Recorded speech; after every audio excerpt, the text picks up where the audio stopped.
Ya. Bagaimana potensi yang luar biasa dari lebah ini? Apa yang dihasilkan dari lebah itu? Pertama, royal jelly. Sekarang harganya bermain di angka 2 juta per kilo. Ini bisa dihasilkan dari jenis lebah apis. Tunggu dulu, nanti dulu yang potensi satu-satu. Ya, royal jelly itu harganya mencapai 2 juta per kilo. Ya. Ini cukup mahal. Ini dihasilkan dari jenis lebah apis, khusus di apis mellifera. Karena bisa dipisahkan, karena ada alat khusus. Kalau di apis cerana itu di bawah larva adanya, terdapatnya di bawah larva di sarang yang masih muda. Dan ada bipolen. Bipolen itu adalah serbuk sari bunga. Kalau royal jelly tadi adalah saripati madu dan serbuk sari bunga yang diproses oleh lebah muda sebagai makanan larva, sebagai makanan bayi. Itu namanya royal jelly. Terus ada bipolen. Bipolen ini adalah serbuk sari bunga. Serbuk sari bunga itu adalah sel kelamin jantan, alat perkembangbiakan di dalam tumbuh-tumbuhan. Itu adalah yang namanya serbuk sari bunga. Bagi lebah ini kalau di manusia sama dengan daging, telur, ikan. Berarti sebagai sumber protein. Bipolen ini sebagai sumber protein bagi lebah. Jadi kalau di suatu kawasan banyak lebah tapi madunya tidak ada. Ada nggak di daerah nih? Hah? Ada. Nah, karena ini kaya dengan bipolen. Jadi berbahagialah bapak-bapak yang di daerahnya banyak lebahnya, madunya tidak ada, berbahagia. Berarti kita tinggal memainkan karena sumber bipolen yang sulit ini sudah tersedia, sudah ada. Berarti kita tinggal menambah tanaman dengan nektar.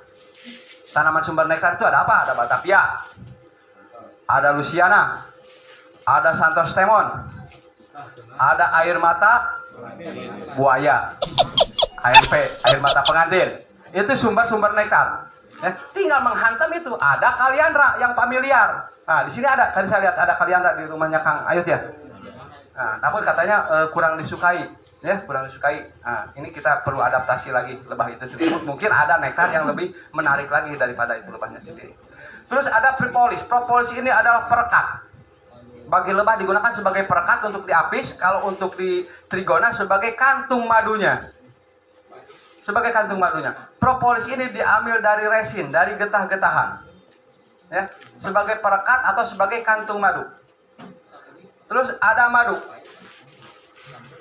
Madu ini adalah sebagai yang diambil bahan bakunya dari nektar.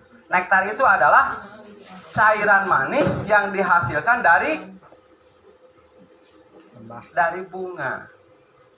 Nah, nektar ini cairan manis yang dihasilkan dari bunga. Nektar ini ada dua macam. Keluarnya ada dari kelopak bunga dan ada dari ketiak daun. Ada dari batang muda. Seperti akasia kapsikarpa, akasia mangium itu keluarnya dari ketiak daun dan melimpah nektarnya itu. Ya, dari singkong karet itu dari batang daun.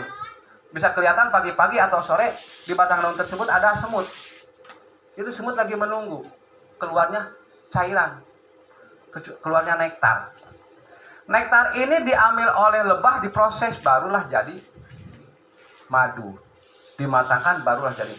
Nektar ini sebagai sumber karbohidrat, gula-gulaan. Namun madu ini didominasi 60% ke atas oleh glukosa. Ya, glukosa dan fruktosa disebut gula pereduksi. Sisanya sakarosa. Sakarosa di bawah 10%. Nah, jadi yang mendominasi untuk menjadi obat itu adalah glukosa yang diproses oleh lebah. Jadi kalau pada madu terdapat sakarosanya yang mendominasi dibandingkan dengan glukosa, maka itu madu bisa dipastikan madu tersebut adalah madu SOS. Bagaimana kita cara mengetahuinya secara organoleptik? Manisnya itu berlebihan. Di mulut itu lama hilangnya. Kalau madu murni itu begitu masuk ke mulut, berminyak, licin, tidak jenuh rasa manisnya dan cepat hilangnya. Kalau madu murni itu, karena semua pori-pori lidah ini menyerap, menerima. Tapi kalau gula putih, coba Bapak bikin pagi-pagi bikin teh manis atau bikin kopi, gulanya berlebihan. Bagaimana rasa di lidah? Lama hilang manisnya. Betul tidak? Ada yang pernah mencoba membuktikan? Sok, silakan. Bisa bikin sekarang kopi. Kasih gulanya 10 sendok tuh. Lama hilangnya. Nah, itu. Itu madu ya, madu sebagai sumber karbohidrat. Nasinya. Jadi kalau di suatu daerah ya banyak sumber nektar, tapi lebah tidak ada. Berarti tidak ada polen. Jadi kalau bapak-bapak, Kang ini banyak lebahnya tapi madunya tidak ada, itu modal besar buat bapak-bapak. Karena yang mau membuka lahan budidaya yang paling utama itu adalah sumber polennya dulu. Mana ketahanan pangannya? Ada nggak di sini? Ada aren, ada kelapa, ada pinang, ada bunga matahari, ada jagung. Oh ada, ya udah. Karena nektar bisa diadakan dengan tanaman yang jangka pendek. Yang tadi disebutkan, tanaman jangka pendek, jangka menengah, dan jangka imah. Jadi madu. Terus ada lilin.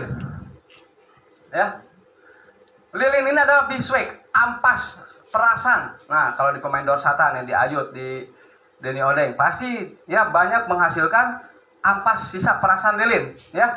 Itu biswek ini untuk alat-alat kecantikan, ya. Bahkan sebagai fondasi sarang untuk peternak lebah mellifera. Dan ada bipenom. Bipenom itu, bi itu adalah lebah, penom itu sengatan, cairan sengat lebah. Jadi pengobatan dengan bipenom, dengan sengatan lebah. Alhamdulillah. Dari semua produk ini, bipolen, madu, dan bipenom, dengan 3 jenis ini, alhamdulillah dengan izin Allah, istri saya yang sejak 5 dokter Rumah Sakit Immanuel menyatakan istri saya tidak ada obatnya. Diponis mengidap penyakit ITP, idiopatik trombosit purpura. Jadi trombositnya manusia normal itu 150.000 sampai 250.000 trombositnya. Nah ini trombositnya di bawah itu jauh, rata-rata 65.000 sampai 75.000. Lemas, keluar darah, memar-memar, bengkak. Secara medis tidak ada obatnya. Kenapa ini penyebabnya tidak diketahui? Karena autoimunnya terganggu, terlalu agresif. Sel darah putih pun dimakan. Kalau leukemia kan sel darah merah yang dimakan. Ya, kalau ini sel darah putih yang dimakan. Nah, 5 hari di Immanuel. Saya dipanggil oleh 5 dokter di sidang di situ. Pak Debi riwayatnya bagaimana? Ya gini lah, gak ada apa-apa. Ya ini istri Pak Debi mengidap penyakit ini secara medis tidak ada obatnya. Mau dilanjutkan di sini sekalian kami observasi. Terima kasih. Tidak terserah. Bayar Pak, bayar untuk apa tinggal di sini? Obatnya nggak ada. Udah pulang aja Bu, siap pulang. Ya udah pulang aja karena ada bayar 5 juta 5 hari pulang. Datang ke rumah, ya Allah. Menurutmu, katamu di dalam Al-Quran, madu itu adalah obat. Sedangkan saya adalah seorang beekeeper. Saya seorang peternak. Saya kasih itu istri saya tuh. Bipolen dan madu. Dan kebetulan di depan rumah itu ada speaker. Dihuni oleh apis cerana. Lebah liar. Tinggal di depan rumah itu di teras. Jadi istri saya itu pagi-pagi suka bikin sapu bersih-bersih. Nah, karena lihat gerakan sapu yang berulang-ulang tuh, ya. Terus ada lebah yang mau masuk, keluar masuk, itu terganggu. Nyengat ke istri saya tuh. Teriak ke istri saya kan. Teriak, ada apa Bu, kenapa? Ya disengat lebah ya. Waduh, nggak apa-apa, enggak. Tapi tidak lama kemudian istri saya tari striptis. Tahu tari striptis? Pak ini ya Bapak tahu nih Pak Ustadz nih, tari striptis itu. Tarik. Semua istri saya dibuka bajunya. Bengkak-bengkak, gatal. Di kamar guling. Oh, saya senang sambil lihat orangnya telanjang guling. Ternyata bereaksi langsung akibat sengatan ini. Di satu sisi saya harus bagaimana? Kolaps, saya nggak tahu apa-apa. Dibawa ke rumah sakit. Bingung juga waktu itu. Akhirnya saya yakin didiamkan saja, tidak lama tertidur dia kurang lebih 5 jam, ya. 5 jam bangun sudah kempes lagi. Kelihatan agak bugar, nggak pucat lagi. Biasanya pucat wajahnya. Nah, sering tersengat. Sekarang paling disengat bentol. Nah, sampai karena istri saya ini ikut di komunitas ITP Smile, senyum dengan ITP, untuk menggairahkan para penderita ITP bergabung. Udah banyak yang meninggal. Istri saya di grup tersebut masih bertahan. Sampai Rumah Sakit Cipto Mangunkusumo minta sampel darahnya. Sampel darah istri saya itu diambil, dikirim ke RSCM, RSCM dikirim juga ke Jerman. Hasilnya di email.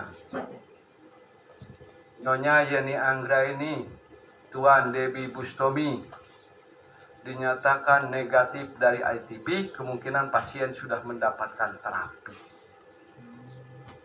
Alhamdulillah. Sampai sekarang.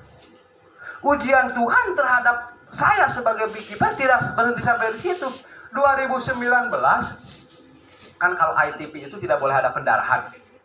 ITP tidak boleh ada pendarahan. Jadi si darahnya ini dia begitu jatuh atau keluar dari kulit dia tidak kering kayak air. Jadi sangat dilarang sekali untuk sampai luka atau keluar darah. Nah, 2019, nah kebetulan saya lagi mau jadi imam untuk istri saya. Nah, ini gini juga Pak, saya pria sejati Pak, pria tangguh. Jadi kalau di rumah suka mengimami istri saya sholat maghrib sambil di mukena, sambil nangis. Selesai sholat dia menyerahkan selembar kertas. Ya, ini surat pernyataan di atas materai. Pernyataan apa Bu? Ibu sudah tidak sanggup lagi melayani ayah secara normal. Jadi ini surat izin menikah di atas materai. Oh, senang sih Bapak. Wah, gembira kan? Loh, kenapa masalahnya Bu? Sakit ya kalau kita sedang, mohon maaf nih, kita agak vulgar. Kalau kita berhubungan itu sakit ya, kadang sampai keluar darah. Wah, asik dong kata saya tuh, kayak perawan lagi, kayak gadis lagi. Enggak ya, ini bukan, ini ada penyakit. Silakan ayah cari lagi. Enggak, kita periksa dulu ke dokter. Tapi ini surat amankan dulu sama saya. Saya di atas materai Pak, ya, sampai masih dalam keadaan suci berwudu istri saya waktu itu. Saya bawa ke dokter, sama dokter yang dekat kampung saya itu di Ciwidey. Istri saya mengidap miom, penyakit miom kan. Aduh, miom nih. Saya khawatir kanker serviks juga.